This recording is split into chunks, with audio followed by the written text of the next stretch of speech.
Hi அஸ்ஸலாமு அலைக்கும். Welcome back. இன்னைக்கு ரொம்ப ரொம்ப டேஸ்டியான பார்த்தீங்கன்னாக்கா, ப்ளூபெர்ரி சீஸ் கேக் தான் செய்ய போறேன்.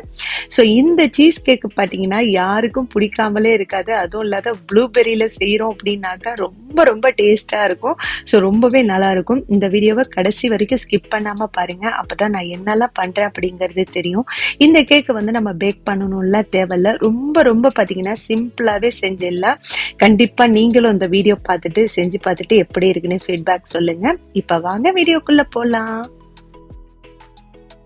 சீஸ் கேக் செய்யறதுக்கு நான் வந்து பிஸ்கெட் எடுத்துக்கிறேன். 2 பாக்கெட் பார்த்தீங்கன்னாக்கா, குட் டே பிஸ்கெட் தான் எடுத்திருக்கேன். ஸோ உங்ககிட்ட எந்த பிஸ்கெட் இருக்கோ அத வச்சு நீங்க செய்யலாம். மேரி பிஸ்கெட்டோ, இல்ல மில்க் பிக்கிஸ் எந்த பிஸ்கெட் இருக்கோ அத வச்சு செய்யுங்க. என்கிட்ட இப்ப இருக்கிறது பார்த்தீங்கன்னா, குட் டே பிஸ்கெட் தான் இருக்கு.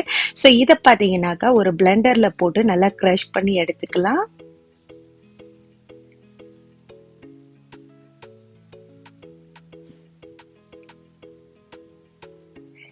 இப்போ இந்த அளவுக்கு நல்லா கிரஷ் பண்ணி எடுத்ததுக்கப்புறம் 100 கிராம் பட்டர் பார்த்தீங்கன்னா நல்லா மெல்ட் பண்ணி எடுத்திருக்கேன். ஸோ அத வந்து இதுல கொஞ்சம் கொஞ்சமா சேர்த்து நல்லா மிக்ஸ் பண்ணிக்கணும். நல்லா ஈவனா எங்க பார்த்தாலும் மிக்ஸ் பண்ணணும். இப்ப மிக்ஸ் பண்ண அந்த பிஸ்கெட்ட பார்த்தீங்கன்னா, ஒரு கேக் மோல்டர்ல தான் போடுறேன். ஸோ போட்டுட்டு நல்லா ஈவனா நல்லா அப்ளை பண்ணிட்டு, இத வந்து ஒரு கிளாஸ் வச்சு நல்லா அமுக்கி விடணும். ஸோ அப்பதான் வந்து அது வந்து நல்லா செட் ஆகும். ஸோ நல்லா அமுக்கி விட்டதுக்கப்புறம், இத அப்படியே ஃப்ரிட்ஜ்ல பார்த்தீங்கன்னாக்கா, ஒரு 1/2 மணி நேரத்துலேருந்து 1 மணி நேரம் வரைக்கும் நம்ம ஃப்ரிட்ஜ்ல வச்சிடலாம். ஸோ இப்ப ரெடி ஆயிடுச்சு. இத அப்படியே நான் ஃப்ரிட்ஜ்ல வைக்க போறேன். இப்ப அடுத்தது வந்து நம்ம கிரீம் செய்ய ஆரம்பிக்கலாம். அதுக்கு ஒரு பவுல்ல பார்த்தீங்கன்னாக்கா, அன்சால்டட் சீஸ் கிரீம் தான் எடுத்திருக்கேன். ஸோ இது வந்து நான் 2 டப்பா சேர்க்கிறேன். ஒரு டப்பா பார்த்தீங்கன்னா 180 கிராம் இருக்குது. ஸோ நான் வந்து 2 டப்பா சேர்க்கிறேன். சால்ட்டோட எடுத்துறாதீங்க. சால்ட் இல்லாம தான் எடுக்கணும். அப்பதான் அந்த சீஸ் கேக் ரொம்ப நல்லா இருக்கும். இப்ப இதுல வந்து 1/2 கப் வந்து பவுடர் சுகர் தான் சேர்க்கணும். ஸோ பவுடர் சுகர் சேர்த்து நல்லா வந்து பீட் பண்ணிக்கலாம். இப்ப நல்லா பீட் பண்ணியாச்சு. இத வந்து நல்லா ஓர சைடு எல்லாமே நல்லா எடுத்து விட்டுட்டு, இதுல பார்த்தீங்கன்னாக்கா 1/2 கப் கிட்ட நான் விப்பிங் கிரீம் தான் சேர்க்கிறேன். ஸோ நமக்கு வந்து சீஸ் கிரீம் தான் அதிகமா இருக்கணும். விப்பிங் கிரீம் வந்து கொஞ்சம் கம்மியா இருக்கணும். அப்பதான் அந்த சீஸ் கேக் வந்து நல்லா செட் ஆகும். ஸோ இப்போ வந்து நம்ம விப்பிங் கிரீம ஊத்தி நல்லா பீட் பண்ணிடலாம். இப்ப நல்லா பீட் பண்ணதுக்கு அப்புறம் இது வந்து நல்ல ஒரு ஃப்ளஃபியா இந்த அளவுக்கு இருக்கணும். இப்ப இது ஃபுல்லா நம்ம வந்து ஓர சைடு எல்லாமே எடுத்து விட்டுட்டு நல்லா மிக்ஸ் பண்ணிக்கோங்க. மிக்ஸ் பண்ணிட்டு நம்ம வந்து கேக்கு செட் பண்ண ஃப்ரிட்ஜ்ல வச்சோம்ல, அதுவும் 1 மணி நேரம் ஆயிடுச்சு. இப்ப இந்த பிஸ்கெட் மேல வந்து நம்ம அந்த சீஸ் கிரீம போட்டுக்க வேண்டியதுதான். இந்த பிஸ்கெட்டும் நல்லா செட் ஆயிடுச்சு. ஸோ இந்த கிரீம போட்டுட்டு நல்லா ஈவனா வந்து நல்லா அப்ளை பண்ணிடுங்க. அப்ளை பண்ணிட்டு க்ளோஸ் பண்ணி இத வந்து ஒரு 2லேருந்து 3 மணி நேரம் ஃப்ரிட்ஜ்ல வச்சிடணும். அப்பதான் அது வந்து நல்லா செட் ஆகும். நம்ம சாப்பிடுறதுக்கும் ஜில்லுன்னு நல்லா இருக்கும். ஸோ நான் க்ளோஸ் பண்ணி இத அப்படியே எடுத்து வச்சிட போறேன்.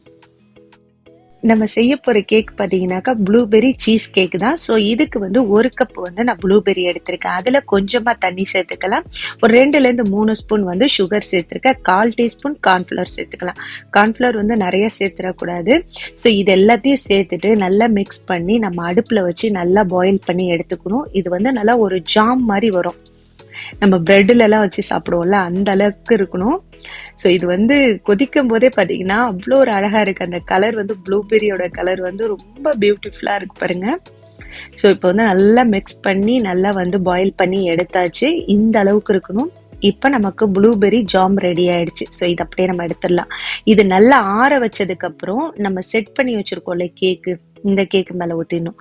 சூடா மட்டும் ஊத்திடாதீங்க. நல்லா ஆறுனதுக்கு அப்புறம் தான் ஊத்தணும். ஸோ இது ஊத்துனதுக்கு அப்புறம் நல்லா ஈவனா நல்லா வந்து அத வந்து அந்த ப்ளூபெர்ரி வந்து அந்த கேக்கு ஃபுல்லா எடுத்து விடுங்க.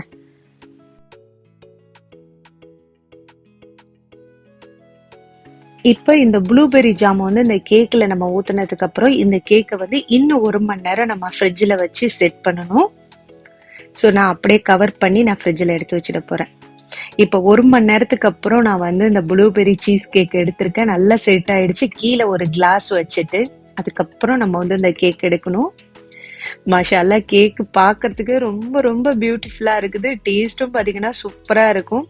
ப்ளூபெர்ரி கேக் யாருக்கும் பிடிக்காம இருக்காது. அதுவும் இல்லாத நம்ம சீஸ் கேக் செய்றோம். இது எங்க ஃபேமிலில பார்த்தீங்கன்னா, எல்லாருக்கும் ரொம்ப ரொம்ப ஃபேவரைட்ன்னே சொல்லலாம். ப்ளூபெர்ரி மட்டும் கிடையாது, ஸ்ட்ராபெர்ரி இதுல எது செஞ்சாலும் சரி, சீஸ் கேக் அப்படின்னாக்கா எங்க எல்லாருக்குமே ரொம்ப ரொம்ப பிடிக்கும். கண்டிப்பா நீங்களும் உங்க ஃபேமிலிக்கு இந்த மாரி செஞ்சு குடுங்க. அவங்களும் நல்லா என்ஜாய் பண்ணி சாப்பிடுவாங்க. செய்யறதும் ரொம்ப ஈஸி தான். நீங்க செஞ்சு பார்த்துட்டு எப்படி இருக்குன்னு ஃபீட்பேக் சொல்லுங்க. நான் எடுத்தும் காமிக்கிறேன் பாருங்க. ரொம்ப சூப்பரா வந்திருக்கு. நல்லா செட் ஆயிருக்குன்னே சொல்லலாம். இந்த வீடியோ உங்க எல்லாருக்குமே பிடிச்சிருந்தா லைக் பண்ணுங்க. பாய்.